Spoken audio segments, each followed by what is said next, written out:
Olá, amados, que a paz de Deus, que excede todo entendimento, esteja em nós. Meu nome é Nilma Maria e este é o canal Sintetizando a Lição, com o objetivo de levar a vocês um resumo descomplicado da lição DBD. Agradeço imensamente pela audiência, é sempre uma honra ter vocês comigo, sejam todos muito bem-vindos. Vamos para o nosso conteúdo, o assunto desta lição, o Espírito Santo capacitador, o texto áureo, e há de ser que depois derramarei do meu Espírito sobre toda a carne. Joel capítulo 2, versículo 28, parte A. Verdade prática: o derramamento do Espírito Santo é uma promessa universal que capacita a igreja com poder para pregar o Evangelho. E os objetivos da lição: primeiro, mostrar que o derramamento do Espírito Santo é uma promessa universal e atual. Segundo, explicar que o Espírito Santo concede poder para testemunhar de Cristo. E o terceiro, destacar que o Espírito distribui dons espirituais com propósito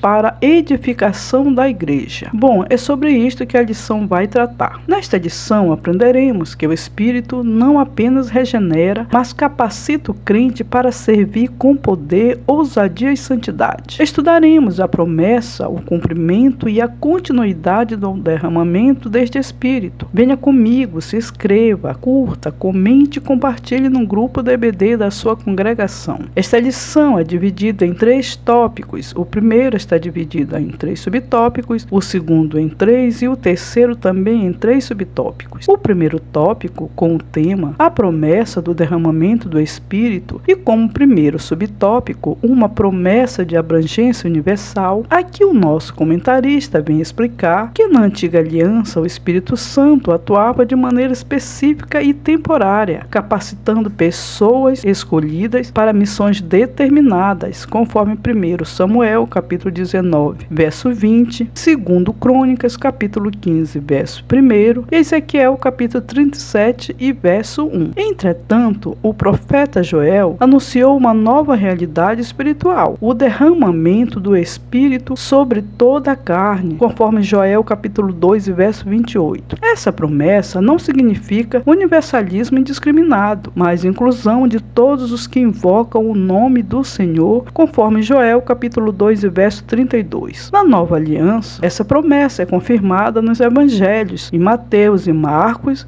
Lucas e João. O agir do Espírito rompe barreiras sociais, etárias e culturais, alcançando homens e mulheres, jovens e idosos, servos e livres, de acordo com Joel capítulo 12, verso 28 a 29. Trata-se de uma expansão da graça, revelando o caráter inclusivo do plano redentor de Deus. No segundo subtópico, uma promessa com ação sobrenatural, o derramamento do Espírito é acompanhado por manifestações sobrenaturais, como profecias, sonhos e visões, conforme Joel capítulo 12, verso 28, parte B. Essas experiências evidenciam a atuação viva e dinâmica de Deus no meio do seu povo, Romanos capítulo 8, verso 14, promovendo edificação, direção e fortalecimento espiritual. A ação do Espírito não é meramente emocional, mas profundamente espiritual e transformadora. Ele concede dons conforme sua soberana vontade, visando o crescimento da igreja. Assim, a vida no Espírito exige comunhão, santidade e sensibilidade à voz divina, para que o crente seja instrumento disponível ao propósito de Deus. O terceiro subtópico, uma promessa para os últimos dias, a profecia aponta para um tempo escatológico específico, identificado no Novo Testamento como os últimos dias, Joel capítulo 2, versículo 29, parte B. O apóstolo Pedro, no evento de Pentecostes, declara que o derramamento do Espírito é cumprimento inicial da palavra de Joel, Atos capítulo 2, verso 17. Os últimos dias iniciam-se com a vinda do Messias, Jesus Cristo, e seguem até a consumação dos tempos. A descida do Espírito inaugura a igreja e marca o início da dispensação da graça. Essa promessa permanece vigente durante toda a era da igreja, sendo válida para todos os que creem. Atos capítulo 2, verso 39, até o arrebatamento. Efésios capítulo 1, verso 13, e a plena manifestação do reino de Deus. O segundo tópico, com o tema o cumprimento, poder para testemunhar, e o primeiro subtópico, o Espírito Santo veio com poder do alto. O derramamento do Espírito no Pentecostes representa o cumprimento da promessa do Pai, anunciada pelo Filho, antes de sua ascensão. Jesus Cristo declarou que os discípulos seriam revestidos de poder do alto, Lucas capítulo 24 e verso 49, expressão que comunica a ideia de capacitação espiritual semelhante a vestir uma armadura. Esse poder, do grego dinamis, não se limita ao fortalecimento moral contra o pecado, Romanos capítulo 8 e verso 13, mas envolve ousadia para testemunhar, Atos capítulo 4 verso 31, autoridade espiritual, manifestação de milagre, Atos capítulo 6 verso 8, e sabedoria para a edificação da igreja, 1 Coríntios capítulo 12 verso 7. Trata-se de uma capacitação sobrenatural indispensável para a missão cristã no mundo. No segundo subtópico, os sinais da descida do Espírito Santo, o livro de Atos dos Apóstolos descreve 2 sinais que acompanharam a descida do Espírito: o som como de um vento impetuoso e as línguas repartidas como de fogo. Atos capítulo 2, verso 2 a 3. O vento simboliza a ação soberana e vivificante de Deus. Ezequiel capítulo 37, verso 9, remetendo à ideia do sopro divino que comunica vida. O fogo aponta para a purificação, santificação e consagração. Êxodo capítulo 19, verso 18 e Mateus capítulo 3, verso 11. Esses sinais foram audíveis e visíveis, marcando a inauguração pública da igreja como o corpo de Cristo, Efésios capítulo 1, verso 22 a 23. Contudo, foram manifestações específicas daquele momento histórico singular, não se repetindo como padrão externo em todas as experiências posteriores. Num terceiro subtópico, a evidência do revestimento de poder. Segundo o relato bíblico, o revestimento de poder foi acompanhado pelo falar em outras línguas, Atos capítulo 2 e verso 4. O fenômeno aparece explicitamente em 3 ocasiões no livro de Atos. Atos capítulo 2, verso 1 a 4, capítulo 10, verso 46 e capítulo 19, verso 6. E é entendido na teologia pentecostal como evidência física inicial do batismo no Espírito Santo. Importa distinguir essa experiência do dom de variedade de línguas descrito em 1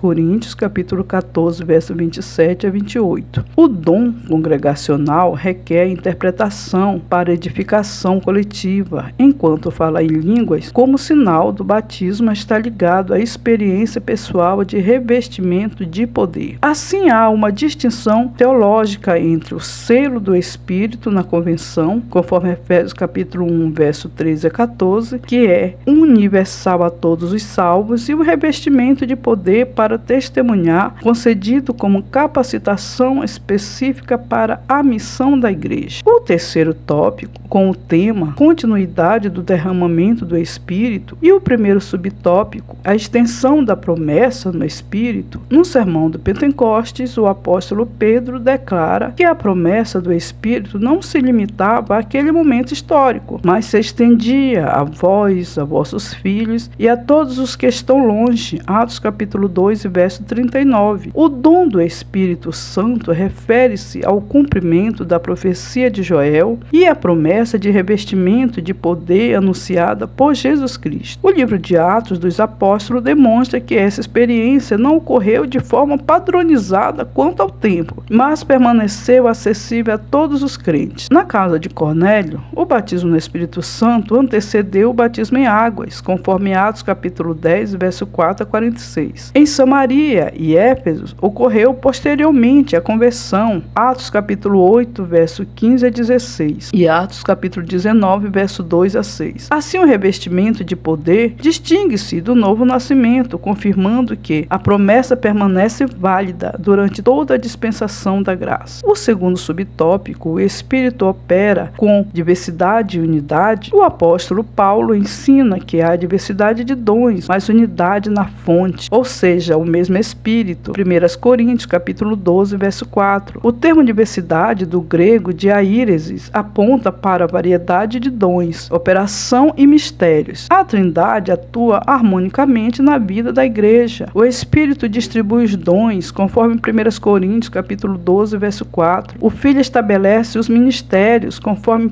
Coríntios capítulo 1, verso 5. E o Pai opera os resultados, 1 Coríntios capítulo 12, verso 6. Essa dinâmica revela a riqueza e a organicidade do corpo de Cristo. A experiência do batismo no Espírito, evidenciada inicialmente pelo falar em línguas, é acompanhada por uma manifestação contínua, o fruto do Espírito e o exercício dos dons espirituais, de acordo com Gálatas capítulo 5, verso 22 e 1 Coríntios capítulo 12, verso 8 a 10. Dessa forma, poder e caráter caminham juntos. A diversidade ministerial não produz divisão, mas cooperação, pois todos os dons convergem para a edificação da igreja e para a exaltação de Cristo como cabeça, Efésios capítulo 1, verso 22 a 23. O terceiro subtópico, o Espírito distribui dons em propósito. Os dons espirituais, do grego charismata, são concessões da graça divina distribuídas soberanamente pelo Espírito a